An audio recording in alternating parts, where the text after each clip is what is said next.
Hello student, doctor Suneet Meel, assistant professor geography, government college Sumerpur. हमने जैसे आपको पहले वीडियो में बता दिया था कि इकोनॉमिक जोग्राफी के जो कि आपके बीए थर्ड ईयर जयनारायण व्यास यूनिवर्सिटी के फर्स्ट पेपर है, उसका जो सेकंड चैप्टर एग्रीकल्चर हम कर रहे थे, उस एग्रीकल्चर का फर्स्ट वीडियो हमने कर लिया था। और उसमें हमने बताया था कि विटलिस ने विश्व में 13 कृषि प्रदेश बताए थे। इसमें जलवासी पशुचारण प्रदेश, व्यापारिक पशुपालन प्रदेश, स्थानांतरित कृषि प्रदेश, प्रारंभिक स्थानबद्ध कृषि प्रदेश, चावल प्रधान गहन निर्वाह कृषि प्रदेश, चावल विहीन गहन निर्वाह कृषि प्रदेश, व्यापारिक बागायती कृषि प्रदेश, भूमध्य सागरीय कृषि प्रदेश, व्यापारिक अनाज उत्पादक कृषि प्रदेश, व्यापारिक फसल एवं पशु उत्पादक कृषि प्रदेश, निर्वहन फसल एवं पशु उत्पादक कृषि प्रदेश, व्यापारिक दुग्ध पशुपालन कृषि प्रदेश और विशेषीकृत उद्यान कृषि प्रदेश। इस प्रकार से विटलिस महोदय ने इन कृषि प्रदेशों को 13 भागों में विभाजित किया था। इन 13 में से आपके कुछ कृषि प्रदेश आपके सिलेबस में हैं और उनका विस्तृत अध्ययन हम लोग करेंगे।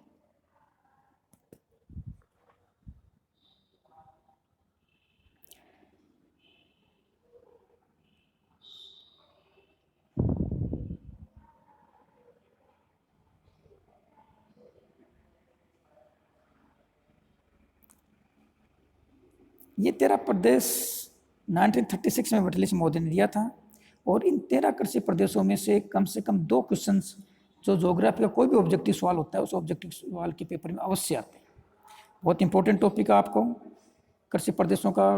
कब कब विटलिस महोदय ने कृषि प्रादेशिकरण का अपना सिद्धांत दिया, कितने भागों में उसने इनको डिवाइड किया, किसकी विशेषता है, कौन से क्षेत्र में इन्होंने कार्य किया, ये सारा का सारा क्वेश्चन जो है आपके पूछे जाते हैं। तो विटलिस का कृषि प्रादेशिकरण बहुत इंपॉर्टेंट है आपके चैप्टर। तो इसमें पहला हमारा जो है वह गहन कृषि या सघन कृषि। कौन सा है? गहन कृषि।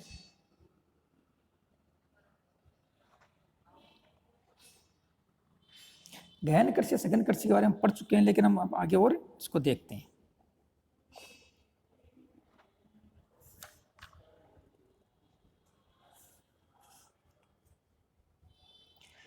देखो, गहन कृषि, पहली बात तो हम ये बात करेंगे गहन कृषि की विशेषताएं क्या क्या होती हैं। यानी किसी को गहन कहेंगे तो कैसे कहेंगे, तो उसकी कुछ विशेषताएं होती हैं। पहले तो हम उन विशेषताओं के बारे में बात कर लेते हैं। खेत छोटे आकार के होते हैं और जो इनमें उत्पादन किया जाता है वो स्थानीय खपत के लिए किया जाता है। यानी खुद की निजी जो आवश्यकताएं होती हैं, उन निजी आवश्यकताओं की पूर्ति के लिए यहाँ पर उत्पादन किया जाता है, तो मानव श्रमिकों के द्वारा साधन हो जाए। दूसरी बात है यहाँ पर क्योंकि खेत छोटे होते हैं, पूंजी का अभाव पाया जाता है, इसलिए मानव खुद और अपने परिवार के सदस्यों की सहायता से छोटे छोटे वर्ग से फावड़ा, खुरपा, हल आदि का प्रयोग करके खेती करते हैं। या दूसरे शब्दों में मैं कहूँ तो मैं कहूँगा मशीनीकरण का जो प्रयोग है वो बहुत कम से कम होता है। तो खेतों को जोतने के लिए या सिंचाई के लिए प्राय बैल और भैंसे प्रयोग में लिया जाता है, यानी पशु शक्ति का प्रयोग किया जाता है। कटी हुई फसलों को तो अनाज आदि को ढोकर ले जाने के लिए बैलगाड़ियां, भैंसा, बूढ़ियों आदि का प्रयोग किया जाता है। बहुत सा काम मनुष्य के हाथों के द्वारा ही किया जाता है। आप जब गहन निर्वाह कृषि की बात कर रहे होते हैं तो आप आज से 15-20 साल पहले जो हमारे यहाँ जो कृषि होती थी, हालांकि गहन निर्वाह कृषि भी मानसून एशिया की विशेषता, हम भी मानसून एशिया की एक पार्ट हैं और हमारे यहाँ भी लगभग 10-15 साल पहले जिस प्रकार की कृषि व्यवस्था थी वो कृषि व्यवस्था अभी गहन निर्वाह कृषि व्यवस्था कहलाती है।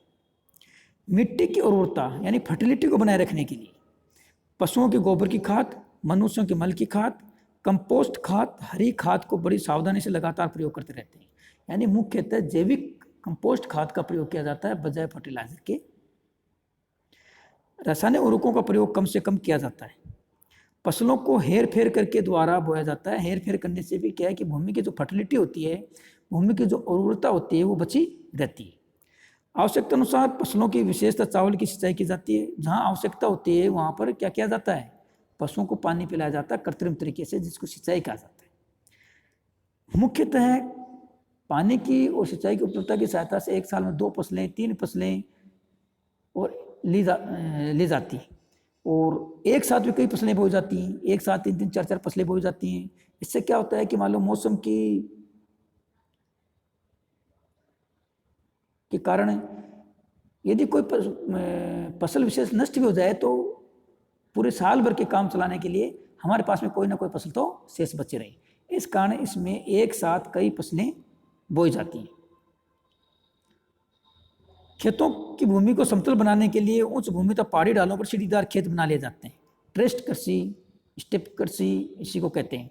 यानी पर्वतीय ढालों पर जहाँ भूमि की उपलब्धता कम होती है वहाँ पर जो ढालू भूमि होती है उसको काट करके साफ करके और सीढ़ीदार खेत निर्मित कर लिए जाते हैं। पशुओं का पालन भी उनके मुख्य कृषि में प्रयोग करते हैं। यानी फसल और पशुपालन दोनों साथ किया जाता है, लेकिन इन पर फसल ज़्यादा इंपॉर्टेंट होती है बजाय पशु की। पशु का कार्य केवल निजी कार्य के लिए और खेत में सहायता के लिए पशुओं को पाला जाता है। पशुपालन मुख्यतः कृषि में प्रयोग करने के लिए किया जाता है, क्योंकि यहाँ पर जनसंख्या इतनी अधिक होती है कि उसके लिए अन्न उत्पादन हेतु भूमि की मांग बड़ी भारी है। अतः इन देशों में पशुओं के लिए विस्तृत चारगाह खाली नहीं छोड़ी जाती। चीन आदि देशों में सूअर और मुर्गे सबसे ज़्यादा पाले जाते हैं, क्योंकि उनके लिए चारगाहों की आवश्यकता नहीं पड़ती। ये घरेलू कूड़े कचरे पर पड़ जाते हैं, तब मेले से बस्ती की सफाई भी कर देते हैं। तो मेन समस्या क्या है, गहन क्यों कृषि क्यों की जा रही है? क्योंकि यहाँ पर जमीन की जो उपलब्धता है वो तो कम है और जनसंख्या अधिक है। इन सघन कृषि वाले क्षेत्रों में छोटे छोटे खेतों में भी सघन उपज प्राप्त की जाती है, यानी प्रति हेक्टेयर जो उत्पादन होता है वो सर्वाधिक होती है। सघन कृषि के अंतर्गत प्रति हेक्टेयर जो उत्पादन होता है वो बहुत अधिक पाया जाता है। तो ये है हमारे सघन कृषि की विशेषता।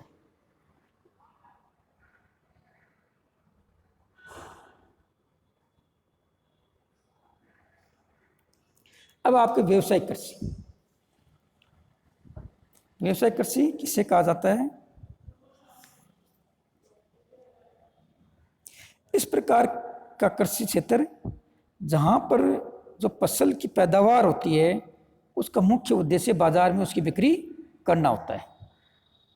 तो इस प्रकार की कृषि जहां खेत में उत्पत्ति के बाद में उसकी मध्य में कोई प्रोसेसिंग नहीं की जाती और उस फसल को ले जाकर के सीधा बाजार में बेच दिया जाता है, और बाजार में बेचने के बाद में फैक्ट्री में उसकी प्रोसेसिंग होने के बाद में वो उपभोक्ताओं तक पहुंचती है।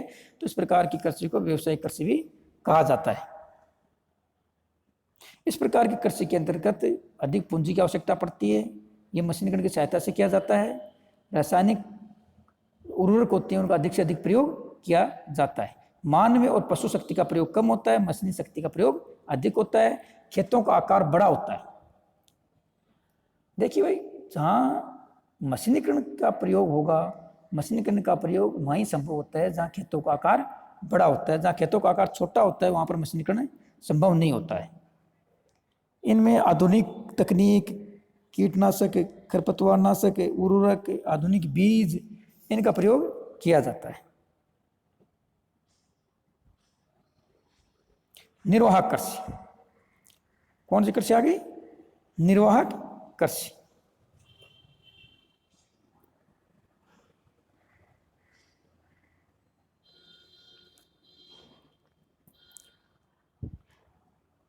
जब खेती के अंदर इतनी उपज होती है कि उससे परिवार का पेट किसी तरह से भर जाए तो ऐसी खेती को जीविका निर्वाह कृषि कहते हैं। इस प्रकार की खेती जमीन के छोटे टुकड़ों पर की जाती है, यानी केवल और केवल इतनी ही पैदावार होती है कि हमारा पेट भर जाए। यदि हम बहुत स्थानीय रूप से देखें तो भारत देश के अंतर्गत जो छोटे छोटे जोतों वाले क्षेत्र हैं, उन छोटे वाले जोतों वाले क्षेत्र के अंदर किसान परिवार जो अपने परिवार के सदस्यों की सहायता से हेल्प लेकर के जो खेती करता है तो उसको कहते हैं निर्वाहक कृषि। हमारे चारों तरफ भारत देश के अंदर जो कृषि का 60% जो जोते हैं वो 1 हेक्टेयर से छोटी हुई, तो हमारे जो 60% जो किसान है वो निर्वाह कृषि कर रहे हैं। तो इस प्रकार की कृषि में पूर्णतः मानव और पशु शक्ति का प्रयोग किया जाता है, कहीं पर भी उर्वरक का प्रयोग नहीं किया जाता। इस प्रकार की खेती मुख्यतः मानसून की सहायता से की जाती है, यानी जो प्राकृतिक बरसात होती है उस प्राकृतिक बरसात की सहायता से जो खेती की जाती है वो निर्वाह कृषि होती है। इसके अंतर्गत क्या होता है कि जो किसी स्थानीय जो जलवायु होती है उस स्थानीय जलवायु के अनुसार फसलों का चुनाव किया जाता है। जैसे हमारे यहाँ दक्षिण में चावल, उत्तर में गेहूँ, जो पश्चिमी क्षेत्र है उसके अंदर मुख्यतः बाजरा, अनेक गरीब जगह पर ज्वार, कहीं पर मक्का, जो स्थानीय जलवायु के अनुसार जो फसलें होती हैं उन फसलों का चुनाव इसके अंतर्गत किया जाता है। तो स्टूडेंट्स ये हमारा आज था विभिन्न प्रकार के कृषि प्रकार। तो ये जो विटलिस ने 13 कृषि प्रकार डिवाइडेशन किया था, उसके अंतर्गत कुछ कृषि प्रकार जो आपके सिलेबस में थे वो हमने आज बताए। धन्यवाद।